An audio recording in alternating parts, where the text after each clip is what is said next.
आज हम लोग आपस में लेन देन के लिए मुद्रा यानी करेंसी का इस्तेमाल करते हैं। हर देश की अपनी एक करेंसी होती है, जैसे भारत में रुपया, यूएसए में डॉलर, यूरोप में यूरो। हर देश की करेंसी को उस देश की सरकार कंट्रोल करती है जिस देश की वो करेंसी होती है। जैसे भारत में रुपया, और रुपये को कंट्रोल करती है आरबीआई यानी रिजर्व बैंक ऑफ इंडिया।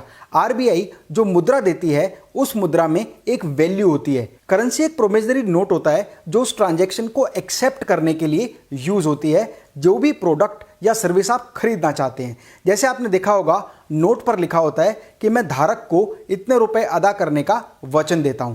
मतलब ये एक तरह से प्रॉमिस है कि आप इतनी मनी की वैल्यू की कोई भी चीज, कोई भी वस्तु या सर्विस खरीद सकते हैं, ले सकते हैं।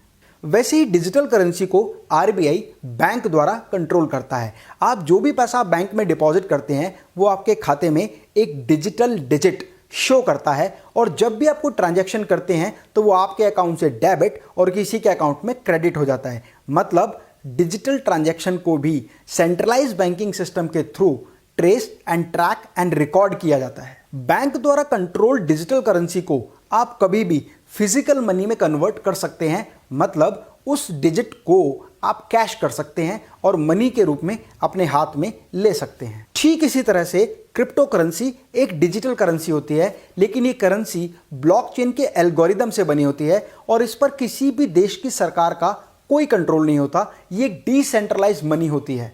क्रिप्टो करेंसी में क्रिप्टोग्राफी यानी इनक्रिप्टेड सिक्योरिटी सिस्टम का यूज होता है। फर्क सिर्फ इतना होता है कि क्रिप्टो करेंसी को नोट या सिक्कों की तरह से फिजिकल रूप में देखा या छुआ नहीं जा सकता। ये आपके डिजिटल वॉलेट में रहती है और इसका यूज केवल डिजिटल ट्रांजैक्शन करने के लिए होता है।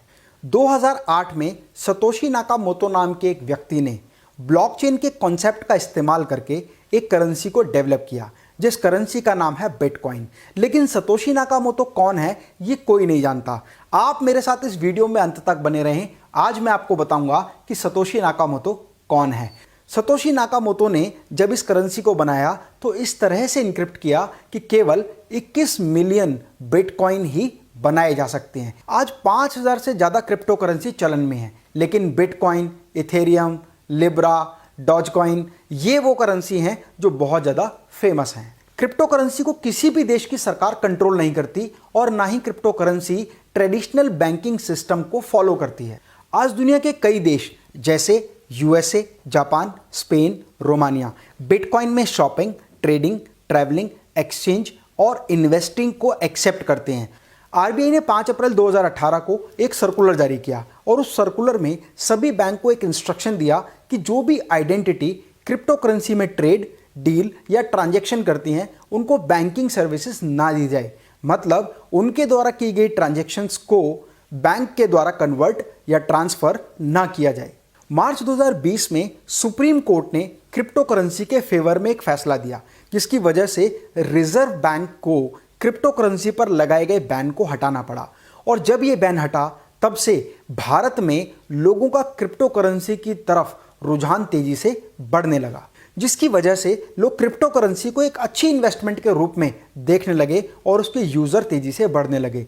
यदि आप भी क्रिप्टो करेंसी में इन्वेस्ट करने के लिए सोच रहे हैं तो सबसे पहले जान लेते हैं कि क्रिप्टो करेंसी के क्या फायदे और क्या नुकसान हैं। उसके बाद ही आप ये डिसीजन लें कि आपको क्रिप्टो करेंसी में इन्वेस्ट करना चाहिए या नहीं।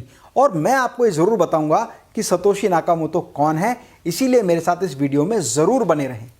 तो आइए जान लेते हैं कि क्रिप्टो करेंसी के फायदे क्या हैं। पहला फायदा,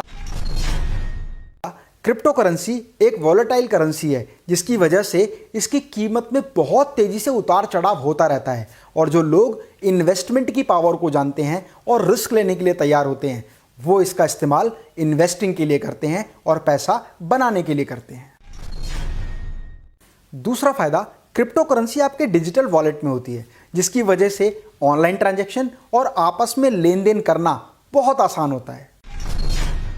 क्रिप्टो करेंसी में किसी भी देश की सरकार का कोई कंट्रोल नहीं होता, जिसकी वजह से किसी भी देश का इन्फ्लेशन या डीमोनेटाइजेशन जैसी गतिविधि का क्रिप्टो करेंसी पर कोई प्रभाव नहीं पड़ता। चौथा फायदा, क्रिप्टो करेंसी में लगी हुई आपकी कैपिटल कंट्रोल्ड ना होने के कारण आप पूरे विश्व में किसी भी देश में ट्रांजैक्शन कर सकते हैं और आपका ट्रांजैक्शन शुल्क भी ना के बराबर होता है। और पांचवा फायदा, ट्रांजैक्शन लेने और देने वाले व्यक्ति के बीच होती है, इसीलिए आपकी ट्रांजैक्शन को किसी भी तरह से ट्रैक, ट्रेस या रिकॉर्ड नहीं किया जा सकता, जिसकी वजह से आपकी ट्रांजैक्शन गोपनीय बनी रहती है। तो ये थे वो 5 ऐसे फायदे जिसकी वजह से लोग क्रिप्टो करेंसी की ओर आकर्षित होते हैं। आप जानते हैं ऐसे 5 नुकसान कि यदि आप क्रिप्टो करेंसी में इन्वेस्ट करते हैं तो क्या नुकसान हो सकता है। पहला नुकसान कि क्रिप्टो करेंसी की कोई फिजिकल असिस्टेंस नहीं होती, जिसकी वजह से आप उसको नोट या सिक्कों के रूप में कन्वर्ट नहीं कर सकते।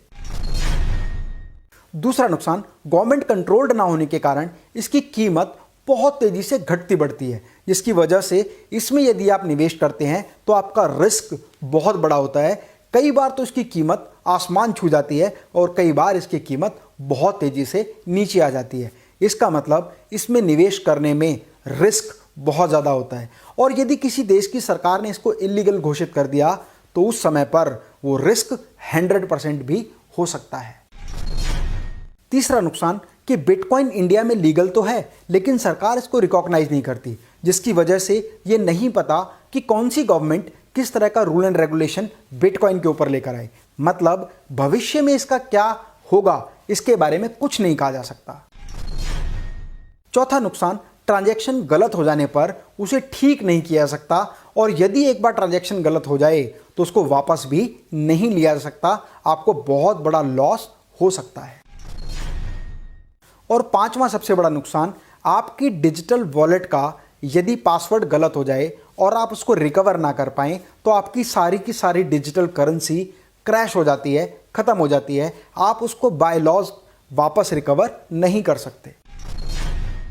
और एक एक्स्ट्रा नुकसान मैं आपको और बताता हूं डिजिटल करेंसी का, वो है कि भारत जैसे देश में लोग ट्रेडिशनल मेथड यूज़ करते हैं इन्वेस्टमेंट के लिए, जैसे FD, gold, property, shares, bonds या पॉलिसीज़। इसमें निवेश करना ज़्यादा पसंद करते हैं।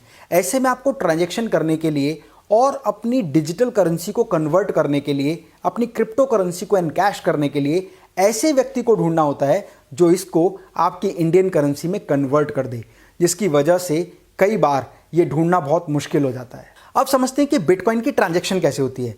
जब एक व्यक्ति दूसरे व्यक्ति के साथ बिटकॉइन की ट्रांजैक्शन करता है तो थर्ड पार्टी की ज़रूरत पड़ती है, मतलब माइनर्स की ज़रूरत पड़ती है। बहुत सारे माइनर अपने सुपर कंप्यूटर्स के साथ बिटकॉइन की माइनिंग करते हैं। मतलब जब एक व्यक्ति दूसरे व्यक्ति के साथ ट्रांजैक्शन करता है तो उसकी ट्रांजैक्शन को कंट्रोल और सक्सेस करने के लिए बहुत सारे सुपर कंप्यूटर्स लगे होते हैं और जो सुपर कंप्यूटर उस एल्गोरिदम को सॉल्व करके उस ट्रांजैक्शन को सक्सेसफुल करता है, उस ट्रांजैक्शन के बदले उसको कुछ बिटकॉइन जनरेट होते हैं जो उसकी एक इनकम होती है। ये सभी सुपर कंप्यूटर्स थर्ड पार्टी के रूप में उस एल्गोरिदम को सॉल्व करने का प्रयास करते हैं और जो सबसे पहले सक्सेस होता है वो ट्रांजैक्शन उन सभी सुपर कंप्यूटर्स में सेव हो जाती है। मतलब इसमें गवर्नमेंट ऑफ इंडिया की तरह या आरबीआई की तरह कोई एक सेंट्रल पावर नहीं होती जिसके पास ये सारी ट्रांजैक्शन सेव होती हैं।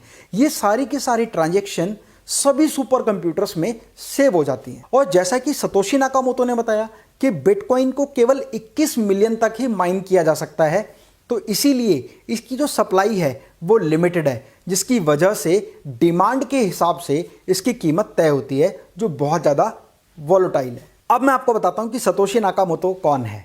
ऐसी बहुत सारी अफवाहें हैं जिसमें कहा जाता है कि सतोशी नाकामोटो नाम के व्यक्ति का आज तक पता ही नहीं चल पाया है, और कुछ ऐसी भी अफवाहें हैं जिसमें कहा जाता है कि सतोशी नाकामोटो नाम का व्यक्ति है ही नहीं, और इस बात को भी नकारा नहीं जा सकता। ये कहा जाता है कि सतोशी नाकामोटो कोई व्यक्ति नहीं, ये कंपनीज का जॉइंट वेंचर है। सैमसंग, तोशिबा, नोकिया और मोटरोला, इन चारों कंपनी के जॉइंट वेंचर को सतोशी नाकामोटो कहते हैं, जो कि एक कंपनी है। ये भी कहाँ तक सच है, ये भी आज एक रहस्य बना हुआ है। आप मुझे कमेंट बॉक्स में लिखकर बताओ कि सतोशी नाकामोटो कौन है। फ्रेंड्स, यदि आप अपनी कैपिटल को सेफ बनाकर इन्वेस्टिंग को सीखना चाहते हैं तो सबसे बेस्ट है कि आप क्रिप्टो करेंसी की जगह शेयर मार्केट में इन्वेस्ट करें, क्योंकि शेयर मार्केट को भारत में बहुत अधिक कंट्रोल किया जा सकता है। जिसकी वजह से आपके पैसे डूबने के चांसेस बहुत कम हो जाते हैं। लेकिन ज़रूरत है सही स्ट्रेटेजी और सही नॉलेज की।